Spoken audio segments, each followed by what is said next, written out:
Hey, what's going on? This is Ugo Opara, PA licensed real estate agent and investor. And in this video, we're going to talk about the top 3 things that I think you need to have in place before you do your first flip, before you do your first buy and hold.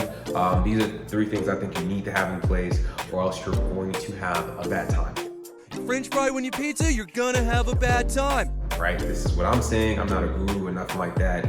Maybe a guru has told you, maybe they haven't, I don't know. But these are my top things, and we're gonna go over it in this video, so stay tuned. All right, cool. So number 1 on the list, and these are not in any particular order. I think you need all of them, so don't go trying to grade these things in any order. No, that's not what I'm here for. The first one I would say is that you wanna have cash. You gotta have money. And I would say the dollar amount for that, and this is just for West Philly, or not even West Philly, it's just Philadelphia, the area that I invest in, the city of Philadelphia, and some of the counties outside it, you wanna have at least $40,000, right? You wanna have at least $40,000, and I wanna take it a step further and say you wanna have that $40,000 in cash. Now I don't know about getting some backlash. But Ugo, I know what about borrowing people's money and giving you money to invest. All of that is accurate, but it doesn't matter whose money that is. That's the thing. It doesn't matter whose money that is, but you just want to make sure that that you have it and you have access to that. And the reason that that's important is because you're going to need money for one, to actually get the settlement. You're going to need money to actually get the settlement. You're going to need money to put money down. In most situations, there are situations in which you don't. We're not going to get into that. I'm just talking about on average, right? Not the exceptions, the on average. So on average, you're going to need money to get the settlement. And then once you're done settlement, you're going to need money to kickstart the rehab. You're going to need money to kickstart the rehab because the way that a lot of these hard money programs work, when these renovation loans work, is you kick the money out and then you get reimbursed. So a lot of people get into this business and they start and they get the settlement and they don't got no money to actually start the rehab. So they gotta load up on credit cards, which isn't bad. I mean, listen, I use that strategy. It isn't bad, but you just gotta structure it right. And the easiest way to structure it is to already come into the game with a little bit of money, regardless of if that money is yours or not. All right, so topic number 2, or item number 2, is you have to understand, you gotta understand how the game works. So what do I mean by that? You gotta understand how construction works, right? What order of events do things go? And that's gonna include inspectors, getting permits from your municipality, however that works. You know, that is important. Contracts with your contractor, very important stuff. You gotta understand, all right, cool.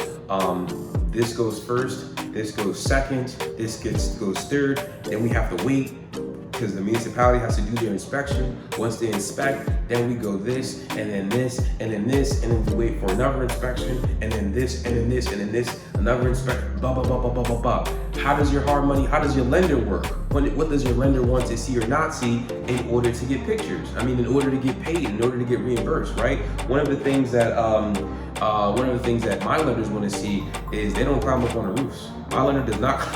My lender, the inspector that comes out to check the progress before they can reimburse me, does not go up on the roof. So I gotta let my roofer know, like, bro, I need you to take a before picture, a midway picture, and an after picture, because I'm gonna need those pictures to send to my lender so they can reimburse me on this money. Because if I don't get reimbursed, you're not gonna get paid. And even on a more serious note, you will not. The number of properties that I go to look at where someone has started work and it's just not in any type of order. So I have to buy this thing and then demo everything and piece it back together because I don't know what the quality is. I don't know if they ran the electric right or the plumbing right. I don't want to risk it. So I have to demo brand new material out of the property and then start from scratch. It is appalling, right? So it's very, very important that you understand how the game works, how the construction flows, you know, what goes when and where and why, what the order is, and then also how does that tie in with your lender, how does it tie into the municipality that you're doing the rehab in regards to permits, in regards to inspections, in regards to making sure there aren't any issues with them. All that has to be tied in together, and you have to be able to manage that whole thing. So that's gonna be number 2. All right, so third thing that we're gonna talk about today, or the third thing I think you're gonna need, and this is something that I personally struggle with of all the things that I've mentioned and talked about today, this one here is probably the most difficult one for me, even after everything that I've done in this business. This is still something that I struggle with, and it's still something that I work on every single day. Not to say that I don't work on all the other things we talked about today, but this one is definitely not my strength, and it is being organized. Being organized is so important, not just in real estate, but just in life in general. But as it pertains to real estate, it gets even more important because thousands of dollars are lost in the details. So let me break this down a little bit more. So for example, when you're starting a project, it's very, very important for you to be organized in this manner. Number one, you have the budget for everything. You have the budget for your project going into it. Then you want to be mindful of what all of your bids are, which sometimes it emulates the estimate, sometimes it doesn't. But you want to know, how much is the plumber charging me for rough plumbing? How much is the plumber charging me for finished plumbing? What are the rough materials that I need? What are the finished materials that I need? And then you want to have an actual spend category. How much did I send to the plumber? How much did we spend on materials? You know, for the rough, you know, my total budget, my total spending on the rough plumbing, how does that compare with the estimated rough plumbing number that's on the original scope of work that I entered this project with? How does that compare? Are we over? Are we under? If we're under, now we got to look at the contingency tab and say, hey, can we pull money from the contingency tab to make sure that we're whole, right? And that's something you got to be mindful of, right? You want to make sure that you just keep track of all of this stuff, because the money is coming and going. And a lot of times people like me, as long as I see progress on a project, you're always happy. I'm happy, I'm sleeping, I'm good. And that's great if you're doing one project. But when you start to do 2, 4, 6, 7, I'm at 7 right now, it's unacceptable. You have to make sure. So now when I go into a property, I know exactly where I'm at, I know exactly what I spent, and I know exactly what I'm about to spend next. And that's super important, because now I keep, it's like a folder. Each project has its own project, has its own spreadsheet, has its own spend sheet, has everything individually for the particular property, and that allows me to just have so much more transparency. I can look at a project and say, wow, we're losing a lot of money on this portion of the job, and that this project doesn't have that issue because we've corrected it from this project. You know what I mean?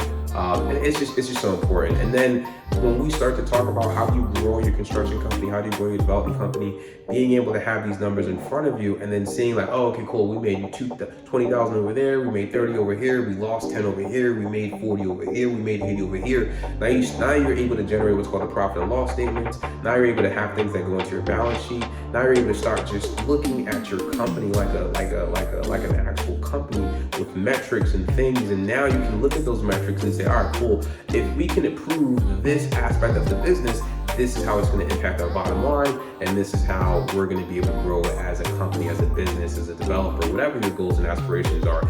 It's very, very difficult to improve things that you don't track because you're not able to measure it. If you're going from project to project to project to project and you don't understand your numbers, you're really shooting blind. Even though the projects are getting done, even though you're selling them and you're making money, you have no idea. You have no idea where the numbers are actually pulling things off.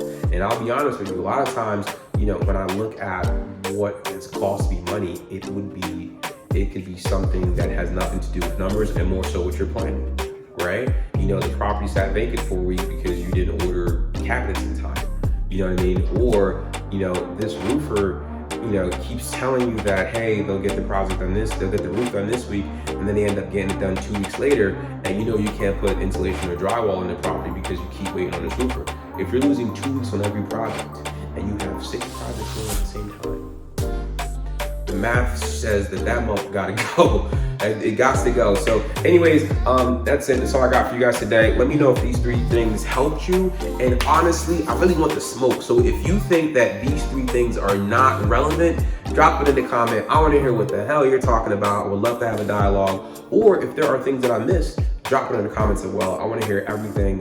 Let's see if we can get a part 2 on this video. Let's see if we can get a reaction video. Let's see if we can get a debate going. Let's just communicate, let's talk. But at the end of the day, I want everybody to do well, succeed, and make a bunch of money. Real estate is a fantastic thing, and I want to see all of us win. All right. right? Once again, my name is Ugo Opara, PA licensed real estate agent and investor, and I will talk to you I'll talk to you next time. Thanks for watching. I'm out.